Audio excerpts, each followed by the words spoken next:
It's Friday, April 21st. This is an end of the day, an end of the week SPY recap. And today on the daily chart, we end up with a two down day. We took out the low of the previous day, but closed with kind of a hammer look to it, where we closed near the top of the range. This is kind of the third day in a row.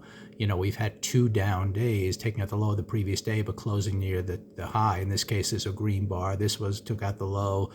We didn't close near the top of the range, but it closed green. Here we took out the low and we closed near the top of the range. So the market's definitely finding some buying on the way down. You can just tell by this type of price action, you're getting down days that aren't following through, and that's why there's choppiness in play. So when you go to the 15-minute chart today, and I shot kind of a midday video, but I'll kind of describe it again. The actionable signal, by the way, if I just go back for a second to the daily chart on this two down day, was to have a two up day. So you wanted to see an open above the pre-market range. That's those blue lines above the upper blue line. That kind of worked a strong opening that would work its way towards activating kind of a two up day above the yesterday's high. You could see we never got there. We stayed below the midpoint of the prior day all day long, and essentially below the pre-market highs all day long. So there was no real up bias in any way. And if anything, once the market got underway, it was kind of working towards the high of the pre-market, right when it opened. If it would have had a nice green bar up here, that could have been the signal to go long and then trigger the two up, taking out this the high of yesterday. But instead it went down. So there was a definite sell opportunity right here out of the gates. When you get that sell inside the range, that pre-market low is the target. It reached it. So, I discussed in a whole video how you could have scaled out, you could have broken even once it came all the way back up here. Those were the two real options, and it wasn't much of an opportunity, although there was pretty nice gain here. But if you didn't take it, then you're kind of breaking even and not doing much. On that first move down, it never took out the low of the previous day. So we didn't even get continuation to the downside right out of the gates. Then market decided to come up. It took out the highs of the day, which was taking out stops. Then it reversed again, and it finally took out the low of today and the low of yesterday, and then it reversed again. So you got four reversals in here. And at that point, you have to know that, it was kind of like two pushes down. It wasn't following through. So you just knew this was more choppiness likely, and it was very difficult. On that first trade to do anything, and then throughout the rest of the day, you didn't really know what was happening. I was kind of biased to the downside here, but then it held this area, then it took out the stops again, then it kind of pulled back. So in the end, you end up with this type of day. So today, you shouldn't have gotten hurt too much, but there wasn't much opportunity, and it's been definitely tricky trading here.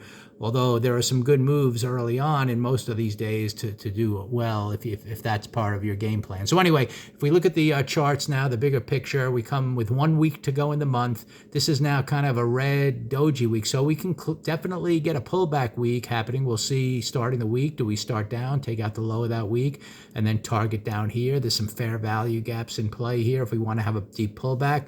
With the 1 week to go in the month, we have his target at the green line, but we're getting, as the month goes on, we're not really reaching it. So we could be failing on this two up month, which could mean an interesting two down month into the month of May. If we can't, reach our target after this green bar and then all month to get to that level, there's, and then we get a two down month into May, then all of a sudden we might be working back towards those lows. But we'll see what unfolds next week. So it's kind of, an important week. And yet with all these, I've been monitoring 1 week up, 2 weeks up, 2 weeks up, 3 weeks up, 4 weeks up, 5 weeks up. This is the 6th week. We've made new highs. Now you're kind of pausing. So you can definitely get a two down week finally, and maybe a red bar within this whole thing. So definitely it's setting up for a potential failure up here finally without reaching that target. But if we start kind of, this is a hammer bar, so we can start above this high on Monday. That's an actionable signal. We have kind of a pivot machine gun of targets, and we can boom, by next week get right up to that target. So we're just gonna have to see where price action opens. It's kind of a battle right now. What's gonna win, the weekly chart to the downside or the monthly chart with a week to go to the upside? And we'll have to find that out next week. So today, a little choppy, but out of the gates, the only thing to do is to try to go short, and then with good trade management, you shouldn't have got hurt too bad. And we'll just have to see, then it was chopping around for the rest of the day inside the pre-market range with really no opportunities, to either test previous highs or lows. You just didn't know where it was going to go once it was chopping around. And again, this kind of shows you the algorithmic nature of price movement, where it just knows where liquidity is, it takes it out. Knew the liquidity was above the intraday high, it took it out. It knew the liquidity, people were setting stops below there, it takes it out. And a lot of times that's what broadening action is all about. And that's why we watch it on these higher time frames. When we make a new high here, we expect to broaden out above that bar. That's why today was an actionable signal, but we never got it. So tomorrow, if we get that high, we expect to broaden out above that bar. And then, you see if at that point do you continue or fail up towards these other targets. And that's kind of what happened today on a smaller time frame. We just, you'd broaden out up here and you take out the stops. Then you'd broaden out to the downside and you took out the stops. Then you broaden out to the upside and eventually you worked up to the top of that bar.